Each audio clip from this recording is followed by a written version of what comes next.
इथं बघा जरा शांत वातावरण असते ना, तर सगळा गोंगाट गोंगाट व्हिडिओ बनवायला कुठंच जागा नाही. आणि इथं पाठीमागं हे शेत आहे आमचं छोटंसंच एक शेत आहे.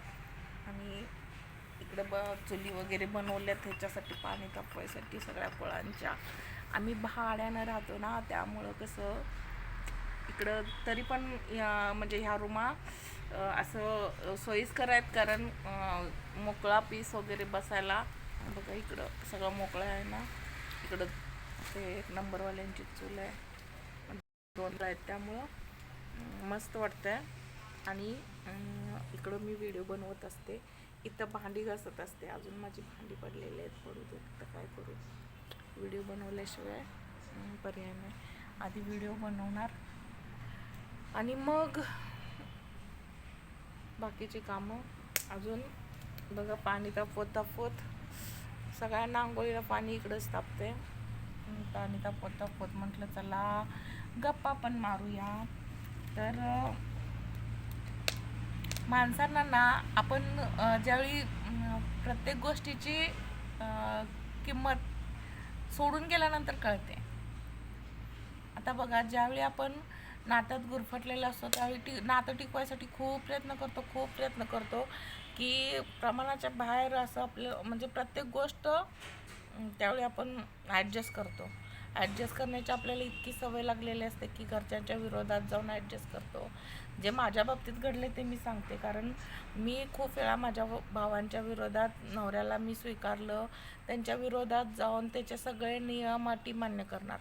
आणि प्रत्येक वेळी वाटणार की नको, आपण नवरा सोडला तर कसं होईल आपलं, कसं म्हणजे भाऊ तर मला खूप म्हणायचे, पण त्यावेळी नवरा कुठं असायचा माहिती आहे काय, फळीच काढून असायचा, काही ऐकायचा तयार नसायचा. मग त्याच्यात नियम अटी मान्य करणार आणि त्याच्याबरोबर जाणार. असं खूप वेळा झालेलं. आता तुम्हाला माहिती आहे, मी आता तुम्हाला थोडे दिवस झाले मी इकडं भावांकडे राहते. भाऊ माझा खूप चांगला आहे. भावाने मला खूप सपोर्ट केला आणि आता राहते, काहीच प्रॉब्लेम नाही आहे. आता परत त्याला यायचं आहे. बरं यायचं आहे तर मला काय म्हणायचं आहे, मला नातं नको आहे असं नाही, ठीक आहे. मी पण तेवढंच म्हणजे त्याच्यावरती प्रेम करते, त्या म्हणजे माझा मुलगा आहे त्यामुळं मी मान्य करते सगळ्या गोष्टी. पण परिस्थिती बदलली का, तू नंतर म्हणजे काय करू शकतोयस, आत्तापर्यंत काय करू शकलास, बरं मी काय बघून आता तुझ्या आणखीन वरनं त्याचे अजून नियम आहेत. आत्ता कुठेतरी मी व्हिडिओ बनवून माझं काहीतरी स्वतःचं अस्तित्व निर्माण करायचा प्रयत्न करते बघा. तर आता त्याला वाटतंय की मी त्याच्याबरोबर राहावं. ठीक आहे, मला मान्य आहे की मी तुझ्याबरोबर राहीन, मुलासाठी मी ॲडजस्ट करेन, पोरग्यासाठी. तर त्याला माझं व्हिडिओ बनवणं आवडत नाही. मग मी चांगलं याच्यात सांगितलं, अरे अहो म्हणलं, मला व्हिडिओ, मी माझ्या म्हणजे तो एक कामाचा भाग आहे. माझे खूप वेळा ऑपरेशन झाले, मी घरी राहिले, त्यावेळी मला पैशाला कुणीच मदत केली नाही. आत्ता पण कोण करत नाही मदत. 4 पैसे मिळवायचं ते साधन आहे मी स्वतः निवडलेलं. आणि असं वाईट काहीच नाही बनवत मी ना. माझे म्हणजे कुठलेच व्हिडिओ असे असलेले नसतात. खूप मेहनत घेतल्यानंतर मी या स्टेजला पोहोचले. खूप लोकांनी म्हटलेलं तुला यातनं काय मिळणार आहे. खूप म्हणजे कष्ट, 3 वर्ष मी कष्ट घेतलेत. काय काय भोगलंय ते माझं मला माहिती आहे. आणि त्यानंतर आता कुठं जरा चांगले व्ह्यूज यायला लागलेत, व्हिडिओ माझे थोडे लोकांपर्यंत पोचायला लागलेत. तर आता त्यांनी वाकडे लावले की तू व्हिडिओ बनवायचे नाहीस. मग हे कितपत योग्य आहे. आता ही पण अट मी मान्य करायची का, प्रत्येक अटी मी मान्य केल्या, आता ही पण अट मला मान्य म्हणजे त्याचं असं मत आहे की मी मान्य करायची.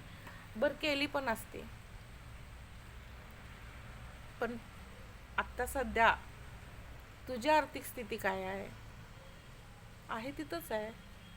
फक्त भाड्याच्या घरातनं स्वतःच्या घरात गेलास, पण तुझ्या घरचे मला ॲक्सेप्ट किती करणार आहेत. पूर्वी होतं तेच त्यांच्या मनात, त्याच्यापेक्षा जास्त कटू आता हे आहे. म्हणजे त्यांच्या मनात माझ्याविषयी खूप राग आहे, अजून राग आहे, गेलेला नाही आणि जाणार पण नाही तो. कारण त्यांच्या विरोधात आपण लग्न केले त्यामुळं ते राग राहणार, सगळं राहणार. मग मी काय करायला पाहिजे की बाबा विरोधात जाऊन परत आपण एक झालो, काय स्थिती बदलणार आहे? नाही. माझे भाऊ तरी म्हणजे त्यांचं मत बरोबरच आहे. कारण ते म्हणतात ना, परत आणि तुला त्याच जागी जायचं आहे, परत शून्यापर्यंत जाऊन पोचायचं आहे. त्यापेक्षा जिथं आहे तिथं मी म्हणजे मला तर योग्यच वाटतंय. तर तुम्हाला काय वाटतंय की मी काय करायला पाहिजे आहे मला? मी एक फॅमिलीचा भाग म्हणून विचारते तुम्हाला सगळ्यांना, की एक सल्ला द्या. कुणाला वाटत असेल की व्हिडिओ सोड, नको व्हिडिओ म्हणजे, पण मी कामाचा भाग आहे, कामाच्या ह्याच्यातनं मी या व्हिडिओकडे बघते. त्यामुळं योग्य सल्ला द्या, जेणेकरून पटला पाहिजे. कारण माझं संसार, मी प्रत्येक वेळी सांगितलं, माझा संसार फक्त आणि फक्त पैशाच्या प्रॉब्लेममुळं मोडला आहे. खूप जास्त पैशाचे प्रॉब्लेम असायचे आणि ते अजून आहेत, तिथंच आहेत, ते काय बदललेले नाहीत प्रॉब्लेम. मग व्हिडिओच्या माध्यमातून जर 4 पैसे मिळाले तर आमची आर्थिक स्थिती सुधरेल असं माझ्या डोक्यात असते नेहमी. बाकीचं माझं काहीच हे नाही आहे, फक्त आर्थिक मदत होईल म्हणून मी व्हिडिओ बनवते. बघू आता काय होतंय ते, जा सांगेन तुम्हाला व्हिडिओमध्ये. कंटिन्यू व्हिडिओ बघत राहा आणि असाच सपोर्ट करत राहा.